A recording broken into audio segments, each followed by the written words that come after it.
সুমুখে। সুপ্রিয় দর্শক, আজ আমাদের মাঝে উপস্থিত রয়েছেন বডি বিল্ডিং সংগঠক ও ইন্টারন্যাশনাল বডি বিল্ডিং জাজ নুরুল ইসলাম খান নাইম। শুভ সকাল, কেমন আছেন? আলহামদুলিল্লাহ, আপনি কেমন আছেন? আমি বেশ ভালো আছি, ধন্যবাদ আপনাকে। অনেকটা দিন পরে পেলাম আপনাকে। খেলাধুলার বিষয় নিয়ে তো অবশ্যই আপনি ব্যস্ত থাকেন, আপনি ক্রীড়া অঙ্গনেই আছেন। তো আমরা সকলেই জানি যে সরকার ক্রীড়া কার্ড দেওয়ার যে কর্মসূচি চালু করেছে, তো এই কার্যক্রম এখন কেমন চলছে, কতটা সুবিধা পাচ্ছেন এখানে যারা ক্রীড়াঙ্গনে আছেন তারা? অবশ্যই সরকার এটা সময়োপযোগী একটা সুন্দর সিদ্ধান্ত নিয়েছে যে প্লেয়াররা কিন্তু অবহেলিত ছিল। কিছু প্লেয়ার আছে যারা ভালো অবস্থানে ছিল, কিন্তু ম্যাক্সিমাম ফেডারেশনের প্লেয়াররাই খুব খারাপ অবস্থানেই ছিল, যে তারা মান্থলি কিছু পেত না তেমন একটা। তো এই ক্রীড়া কার্ডের মাধ্যমে সরকার 500 ক্রীড়া কার্ড দিবে, তার মধ্যে 300 ক্রীড়া কার্ড দিয়েছে। তো ক্রীড়া কার্ডের মাধ্যমে একজন ক্রীড়াবিদকে যথাযথ সম্মান প্রদর্শন হয়েছে এবং সে আর্থিকভাবে, সামাজিকভাবে এবং সে একজন মানে ভালোভাবেই সে এটা লাইভ লিড করতে পারবে এবং প্রফেশনালি সে এই ক্রীড়া কার্ডের মাধ্যমে খেলাকে আরও এগিয়ে নিতে পারবে। বডি বিল্ডিং উন্নয়নে ক্রীড়া কার্ড কিভাবে, কি ধরনের ভূমিকা রাখতে পারে? প্রফেশনালিজম একটা কথা আছে, সেটা হলো ক্রীড়া ক্ষেত্রে মানে বডি বিল্ডিংয়ে ভালো একটা অবদান রাখতে পারবে, কিন্তু আমাদের ন্যাশনাল এবং ইন্টারন্যাশনাল অনেক বডি বিল্ডার রয়েছে। ইন্টারন্যাশনাল বডি বিল্ডারই আমাদের 25 থেকে 30 জনের মতো আছে এবং আমাদের বডি বিল্ডাররা বিভিন্ন দেশে ভালো অবস্থানে করেছে, কিন্তু এইবার আমাদের মাত্র মানে 2 জন প্লেয়ার ক্রীড়া কার্ড পেয়েছে। আমরা আশা রাখবো সরকারের কাছে, ক্রীড়া প্রতিমন্ত্রীর কাছে, যে আমাদের বডি বিল্ডিং অঙ্গনে যাতে আরও প্লেয়াররা ক্রীড়া কার্ড পায় এবং তাদের আরও সুযোগ সুবিধা দিলে এই ক্রীড়া কার্ডের মাধ্যমে তারা আরও অনেক দূর এগিয়ে যেতে পারবে। বাহ, এটা অবশ্যই হওয়া দরকার। আপনার স্পোর্টস ক্যারিয়ার সম্পর্কে কিন্তু আমরা টুকটাক জানি এবং দীর্ঘদিনের ক্যারিয়ার আপনার, এটা নিয়ে একটা তথ্যচিত্র রয়েছে আমাদের কাছে, সেটা আমরা দর্শকদেরকে একটু দেখাতে চাই। চলুন দর্শক, আমরা সেই তথ্যচিত্রটি দেখে আসি।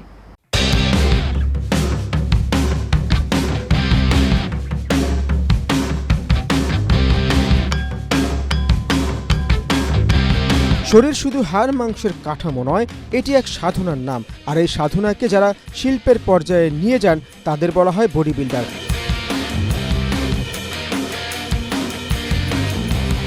তবে এই শিল্পীদের পেছনের কারিগর যারা, তারা নিভৃতে কাজ করে যান এক নিরন্তর নেশায়।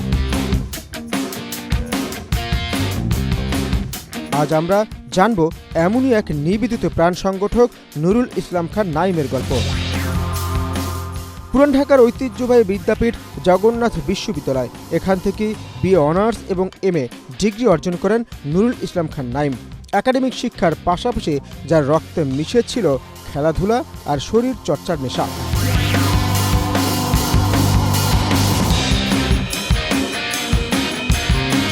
শিক্ষিত সমাজকে ফিটনেসের প্রতি উদ্বুদ্ধ করতে তিনি গড়ে তুলেছেন সাউথ পয়েন্ট ফিটনেস জোন এবং ডায়মন্ড জিম। কেবলমাত্র ব্যবসা নয়, বরং সুস্থ ও সুঠাম দেহের প্রজন্ম তৈরি করাই ছিল তার মূল লক্ষ্য।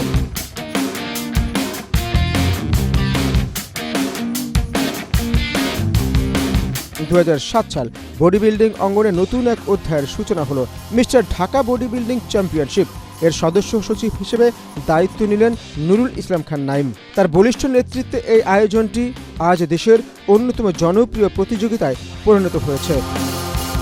শরীর গঠন কেবল দেখার বিষয় নয়, এটি মাপ জোখের বিষয়। 2011 সাল থেকে তিনি বাংলাদেশ বডি বিল্ডিং ফেডারেশনের জাতীয় জাজ হিসেবে কাজ করছেন। তবে তার মেধার সীমানা দেশ ছাড়িয়ে পৌঁছে গেছে আন্তর্জাতিক আঙ্গিনাও। 2018 সালে তিনি অর্জন করেন আন্তর্জাতিক স্পোর্টস জাজের মর্যাদা, এশিয়ান ফিটনেস এবং বডি বিল্ডিং ফেডারেশনের হাত ধরে। বাংলাদেশ বডি বিল্ডিং ফেডারেশনের সাবেক মিডিয়া কমিটির চেয়ারম্যান এবং নির্বাহী কর্মকর্তা হিসেবে তিনি এই খেলাকে নতুন এক উচ্চতা নিয়ে গেছেন। 2018 সাল বাংলাদেশের বডি বিল্ডিং ইতিহাসের এক স্বর্ণাক্ষরে লেখা সময়। টিম ম্যানেজার হিসেবে নুরুল ইসলাম খান নাইমের নেতৃত্বে সাউথ এশিয়ান বডি বিল্ডিং এবং ফিটনেস চ্যাম্পিয়নশিপ অনুষ্ঠিত হয়। তার সুযোগ্য নির্দেশনায় লাল সবুজের প্রতিনিধিরা ছিনিয়ে আনলেন 2টি গোল্ড, 3টি সিলভার এবং 2টি ব্রোঞ্জ সহ মোট 7টি আন্তর্জাতিক পদক। এটি ছিল বাংলাদেশের বডি বিল্ডিংয়ের এক বিশাল মাইলফলক। নাইম মনে করেন, আসলে শরীর গঠন শুধু মাসল তৈরি করা নয়, এটি একটি সুশৃঙ্খল জীবনযাপন। বাংলাদেশ বডি বিল্ডিং শুধু দেশের মধ্যেই সীমাবদ্ধ থাকবে না, আমাদের বডি বিল্ডাররা আন্তর্জাতিক অঙ্গনে প্রত্যেকটি ইভেন্টে অংশগ্রহণ করে দেশের সুনাম বয়ে আনবে।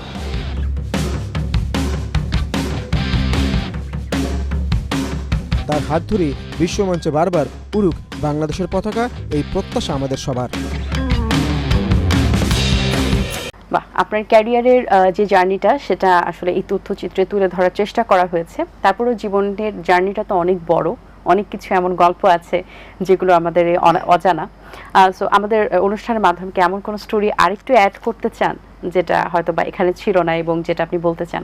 জি, আমরা বডি বিল্ডিং অঙ্গনে আমরা অনেক কাজ করেছি এ পর্যন্ত এবং সামনেও করব, এবং আমরা চাচ্ছি যে এই বডি বিল্ডিং অঙ্গনটা ইন্টারন্যাশনালি আরও ডেভেলপ করতে, এবং যাতে বাংলাদেশের বডি বিল্ডাররা বাইরের দেশেও ভালো একটা অবস্থান করতে, সেটা আমরা করব ইনশাআল্লাহ। বডি বিল্ডিং সেক্টরটা তো এখন আমরা যতটা না এটা নিয়ে উদ্গ্রীব এবং যেটা নিয়ে যতটা আমরা জানছি, একটা সময় তো আমরা বডি বিল্ডিংয়ে অতটা প্রফেশনালিজম বা এই সেক্টরটা মনেই করতাম না। এটা আসলে অনেকে হয়তো বা শখের বশে করতেন বা করলেও খুব কম পরিসরে এবং কম সংখ্যক লোক ছিলেন সেখানে, এবং মেয়েদের তো অংশগ্রহণ আমরা চিন্তাই করতাম না। তো এখন এটা খুব অ্যাক্টিভ হয়েছে, মেয়েরা অংশগ্রহণ করছে, কিন্তু ইন্টারন্যাশনাল লেভেল থেকে বাংলাদেশের যে চ্যালেঞ্জগুলো, এবং সেখানে ইন্টারন্যাশনাল অবশ্যই তারা আরও বেশি অ্যাক্টিভ, বিকজ তাদের এই বডি বিল্ডিং সেক্টরটা আগে থেকেই তারা মোটিভেটেড ছিল এবং তারা অনেক সহযোগিতা নিয়ে সেই জিনিসটাকে এগিয়েছে, এবং এখন আমরা পাচ্ছি এই সেক্টরে। সো চ্যালেঞ্জ কী কী রয়েছে আমাদের বাংলাদেশের প্রেক্ষাপটে যারা আছেন? আসলে আমাদের যদি মানে যথাযথ স্পন্সরশিপ করা যায় প্লেয়ারদের, আমাদের প্লেয়াররা অনেক দূর এগিয়ে যাবে। আপনি জানবেন যে south Asian body building champion হয়েছে বাংলাদেশ, কিন্তু দলগতভাবে 2য় স্থান করেছে।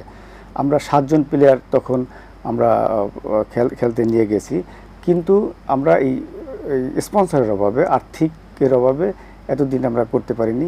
সামনে যেহেতু এই সরকার হলো ক্রীড়াবান্ধব সরকার, সুতরাং আমরা আশা করি সামনের দিকে আমাদের পর্যাপ্ত প্লেয়ার আন্তর্জাতিক বডি বিল্ডিং ইভেন্টে অংশগ্রহণ করবে এবং বাংলাদেশের সুনাম বয়ে আনবে এবং আরও উন্নত হবে এই বডি বিল্ডিং সেক্টরটা। আচ্ছা, লাস্ট টাইম কিন্তু আপনার বডি বিল্ডিং কম্পিটিশন সম্পর্কে আমরা শুনেছিলাম, খুব সুন্দরভাবে একটা বড় পরিসর আয়োজন করেছিলেন, যেটার পুরস্কার প্রাইজ মানি ছিল হচ্ছে 1 কোটি টাকা, এবং আরও আদার্স প্রাইজিং ছিল, এবং নারীদের অংশগ্রহণ নিয়েও বলেছিলেন যে স্পেশালি বডি বিল্ডিংয়ে যেটা হয়, ড্রেস আপ নিয়ে একটা প্রবলেম হয়, সেটাও আপনারা ওভারকাম করেছেন এবং ড্রেস আপটা আপনি ওইভাবেই দিয়েছেন। তো কেমন অংশগ্রহণ ছিল? মানে নারীরাও অংশগ্রহণ করেছে, দর্শক সারিতে নারীদের অংশগ্রহণ কেমন ছিল? না, অনেক ভালো ছিল।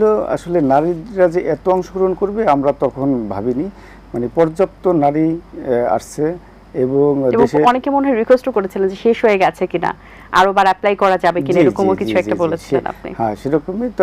আমাদের পর্যাপ্ত লোক আসছে, আমরা সব নিতেও পারিনি তখন, মানে নারীদের পর্যাপ্ত মানে অংশগ্রহণ করছে সেই খেলায়।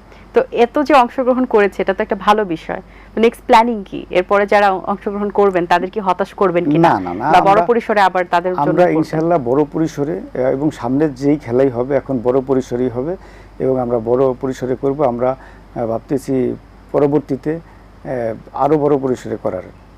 আচ্ছা, এছাড়াও অনেক দেখা যায় যে ট্যালেন্ট হান্টিং এর একটা বিষয় থাকে, এবং বডি বিল্ডিং তো আছেই, বাট আপনি তো ক্রীড়াঙ্গনেও আছেন, খেলাধুলা সেক্টরে আছেন। তো এই হান্টিং এর যে বিষয়, খেলোয়াড় হান্টিং এর যে বিষয়টা, প্লেয়ার হান্টিং, সেখানে আপনারা কিভাবে কাজ করছেন, বা এরকম কোনো পরিকল্পনা আছে কিনা তৃণমূল থেকে বা গ্রামীণ অঞ্চল থেকে? জি, আমাদের পরিকল্পনা হলো সুদূর প্রসারী, যে গ্রামীণ থেকে, মানে থানা পর্যায় থেকে আমাদের এখন জিম কিন্তু সারা বাংলাদেশে থানা পর্যায়েও ছড়িয়ে গেছে। এই ছড়িয়ে যাওয়ার কারণ হলো বাংলাদেশে বিভিন্ন সময় বড় বড় খেলা হয় এবং এখানে পার্টিসিপেট করে, যারা পার্টিসিপেট করে ভালো রেজাল্ট করে তারাই উদ্বুদ্ধ হয় জিম দেওয়ার জন্য।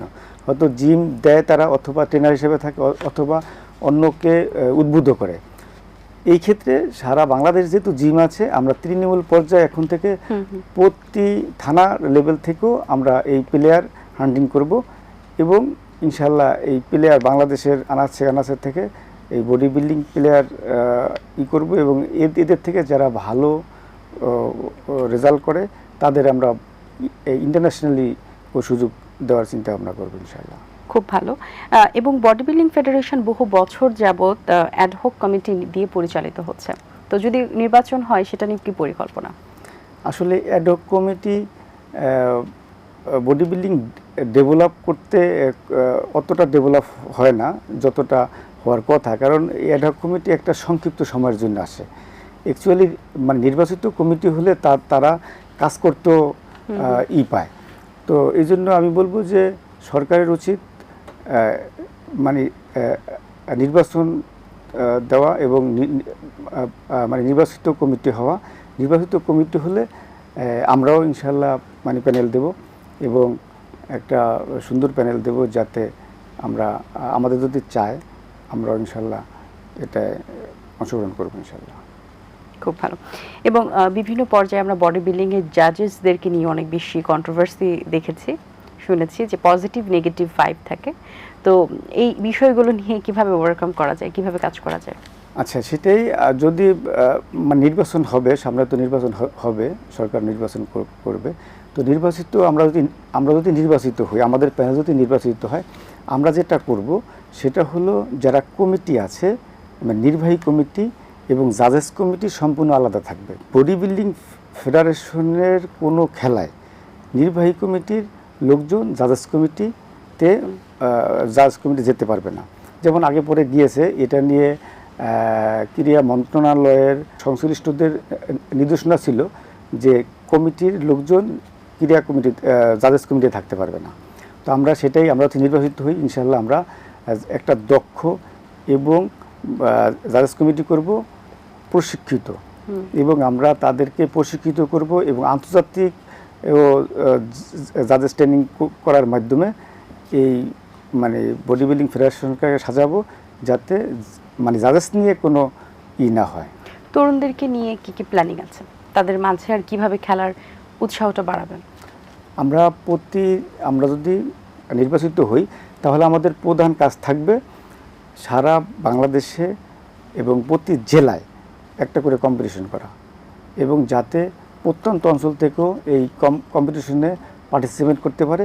এই তরুণদের দিয়েই আবার আমরা ন্যাশনালি মানে বাছাই করে তাদেরকে কম্পিটিশন করাবো, এবং এদের দিয়ে আবার আন্তর্জাতিক বাছাই করে আন্তর্জাতিক কম্পিটিশনে অংশগ্রহণ করাবো ইনশাআল্লাহ। আচ্ছা, অবসর সময় কি করা হয়? অবসর সময় জিম আছে, আমার জিম দেখাশোনা করা হয়। আপনি কি জিম করেন? হ্যাঁ, আমিও জিম করি এবং আমার কয়েকটা জিম আছে পুরান ঢাকায়, তো এই জিমগুলো আমি দেখাশোনা করি। জিম করে কেন জরুরি? এবং এটা জিমের তো আসলে কোনো বয়স থাকে না, বা শুধু মোটা হওয়া বা মোটা থেকে চিকন হওয়া, চিকন থেকে মোটা হওয়ার জন্য জিমে যাওয়ার বিষয় না, জিম করাটা ফিট থাকার জন্য। তো কেন করাটা দরকার ফিট ছাড়া আর কি কি সেক্টরে? আসলে জিমটা করা অবশ্যই দরকার। আমাদের ধরেন এই যে হার্ট অ্যাটাক হয়, এই যে ব্যাড কোলেস্টেরল হয়, এগুলা জিমের মাধ্যমে কিন্তু সম্ভব, তাই না? এবং তাকে ফিট তো রাখবেই সেটাই, এবং শারীরিক সুস্থতা তাকে রাখবে এই জিম করার মাধ্যমে। একটা এক্সারসাইজ হলো মানে এটা হলো ম্যান্ডেটরি, এটা সবাইকেই করতে হবে, সেটা বাসায় করুক, জিমে করুক, হাঁটুক, হ্যাঁ, জিম করতে হবে তাকে শারীরিক সুস্থ থাকার জন্য। মেনলি শারীরিক সুস্থতার জন্য জিম অবশ্যই দরকার। যেহেতু আপনি ক্রীড়াঙ্গনে আছেন, তো আমাদের তো অনেক সেক্টরে সংস্কার উন্নয়ন হচ্ছে এবং ক্রীড়া কার্ডের ব্যবস্থা হচ্ছে, এবং ক্রিকেট সেক্টরে দেখেছি তাদের বেতন ভিত্তিক করেছেন, আরও তো বিভিন্ন বিষয় আছে। আর কি কি বিষয় নিয়ে কাজ করা যেতে পারে, বা যেটা করলে আরও ভালো বেটার হবে ক্রীড়াঙ্গন সেক্টর? এখন যে বর্তমান সরকার বলছে আগে যে ক্রীড়া বান্ধব সরকার, তো এই সরকার যেই কার্ড করেছে সেই কার্ডের মধ্যেই কিন্তু অনেক মানে বহুবিধ ব্যবস্থা আছে, ফ্যাসিলিটিস আছে। যেমন মাসিক ভাতা পাচ্ছে সে, এবং এটার মাধ্যমে বীমার সুবিধা পাচ্ছে। যেমন কোনো খেলার মাঠে সে যদি কোনো মানে ইনজুরেড হয় অথবা কোনো স্টেজে, হ্যাঁ, তাহলে সেটা ফ্রি পাচ্ছে, সে চিকিৎসা সেবাটা পাচ্ছে। এবং সে আরও এইটার মাধ্যমে মানে সম্মানই পাচ্ছে। অন্যান্য যেই সাইটগুলো সরকার দেখেছি সেখানে অন্তর্ভুক্ত এটার একটা আইডেন্টিটি এসব পাচ্ছে, হ্যাঁ আইডেন্টিটি পাচ্ছে, এবং সেইটা মানে প্রফেশনালিজম, মানে ছোট ছোট যেই মানে ফেডারেশনগুলো বা খেলাগুলো আছে তারা কিন্তু এভাবে মানে ক্রীড়াবিদ হিসেবে থাকলেও তারা বিভিন্ন মানে চাকরি করতো, বিভিন্ন করতো, তারা সম্মানিত হচ্ছেন এই সেক্টরটা থেকে। হ্যাঁ, এখন এই কার্ডের মাধ্যমে তারা কিন্তু আর অন্য কিছু মানে মন দেওয়ার দরকার হবে না, সে পুরো মনটাই সে ক্রীড়াক্ষেত্রে দিতে পারবে। আর এই ক্রীড়াক্ষেত্রে দেওয়ার কারণে ক্রীড়া আরও অনেক ডেভেলপ হবে। এই কার্ডটা ছিল জরুরি, এটা সরকারের একদম মানে প্রশংসনীয় একটা উদ্যোগ ছিল। জি, অনেক ধন্যবাদ আপনাকে, ভালো থাকবেন, শুভকামনা রইল। ধন্যবাদ আপনাকেও, এবং আপনার সবাইকে ধন্যবাদ জানাচ্ছি। দর্শক, আজ এই পর্যন্ত, দেখা হবে আগামী পর্বে। সে পর্যন্ত ভালো থাকবেন, সুস্থ থাকবেন, ইটিএন বাংলার সাথেই থাকবেন। সকলকে আল্লাহ হাফেজ। দিন আসে দিন যায়, সময়টা চলে যায়, তবু আছি এই বেশ ভালো। জীবনটা রঙময়, যেভাবেই হওয়া চাই, নয় কভু সাদা কালো। এই আশাতে স্বপ্ন ভাসে, সুখ হাসে চোখে মুখে, চায়ের চুমুকে।